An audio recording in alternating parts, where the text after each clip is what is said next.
안녕하십니까? 잘 지내셨습니까? 법무법인 동강의 민경철 변호사입니다.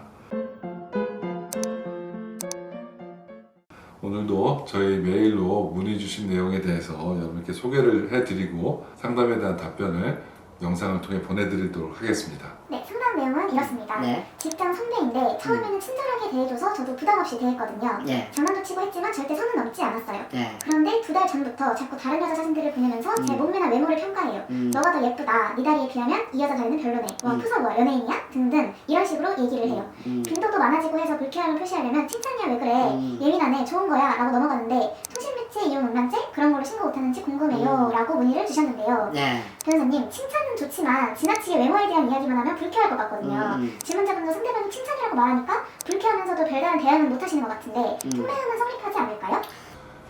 통신 매체 이용 음란, 요즘 인터넷 통매음이라고 줄여서들 얘기를 하죠. 이게 어떤 죄냐면은 이제 상대방에게 성적 수치심이나 혐오감을 일으키는 말과 글, 음향 이런 것들을 상대방에게 통신 매체를 이용해서 보낼 때 형사적으로 죄가 되는 그런 죄거든요. 그러니까 대표적인 게 이제 상대방에 대한 성적인 부분 있지 않습니까? 어떤 신체 주요 부위를 들어서 얘기한다거나 상대방에게 성적인 비하발을 한다거나 이런 것들이 대부분 문제되는 사안이 통신매체 이용 음란의 일반적인 유형이거든요. 근데 요즘 이게 굉장히 많아요.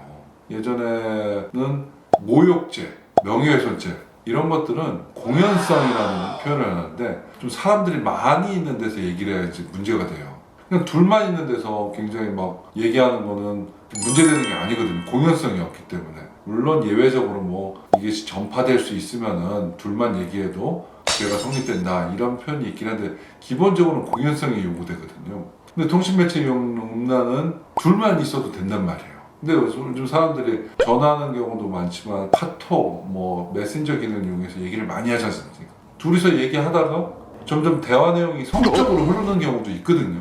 근데 이것도 이제 어떻게 보면 나중에 가서 문제가 되면은 통신매체 이용 음란으로 될 수도 있어요. 물론 앞뒤 전후 상황을 봐야 되지만 얘기하다 보니까 당신의 성적 취향에 대해서 만약에 여자분이 남자한테 먼저 물었다. 그럼 남자가 내 성적 취향에 대해서 얘기를 했다. 근데 이걸 가지고 갑자기 너는 통매음이다. 이런 식으로 고소를 하면은 과연 이거 죄가 될 것인지, 저는 상황에 대해서 대화 자체는 성인 간에 성적인 대화도 가능하다고 보거든요. 근데 이 죄는 기본적으로 내 의사를 무시하고 일방적으로 그런 대화를 했을 때가 문제가 된다고 저는 봐요.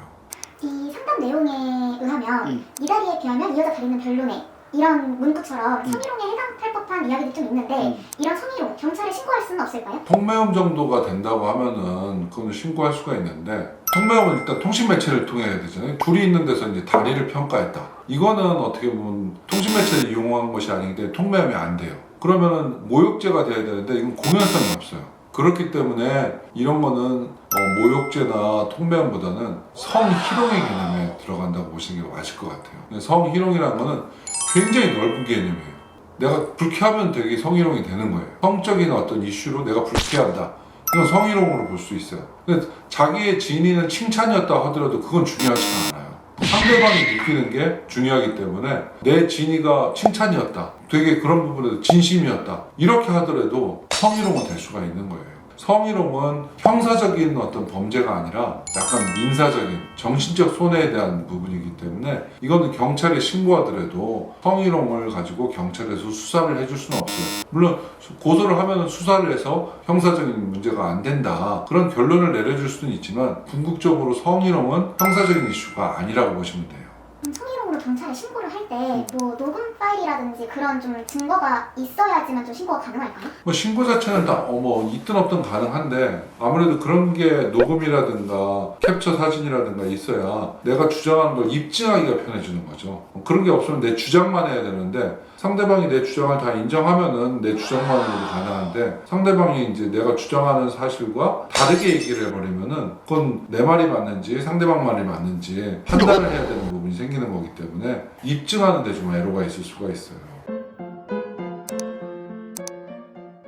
여러분, 좀 세상이 각박해졌다고 생각할 수도 있어요. 진짜 칭찬을 해도 칭찬이 아닌 경우가 될 수도 있고, 근데 어떻게 자꾸 신고 들어가고 고소 들어가고 별거 아닌 걸로 전과자 되는데 여성분들도 마찬가지예요. 여성분들이 남성한테 얘기하는 것도 남성도 마찬가지로 또 이런 부분에도 문제 삼을 수가 있어요. 그래서 좀 어떻게 보면 이게 너무 형사사건화 되는 거는 조금은 세상을 각박하게 만드는 일일 수도 있어요.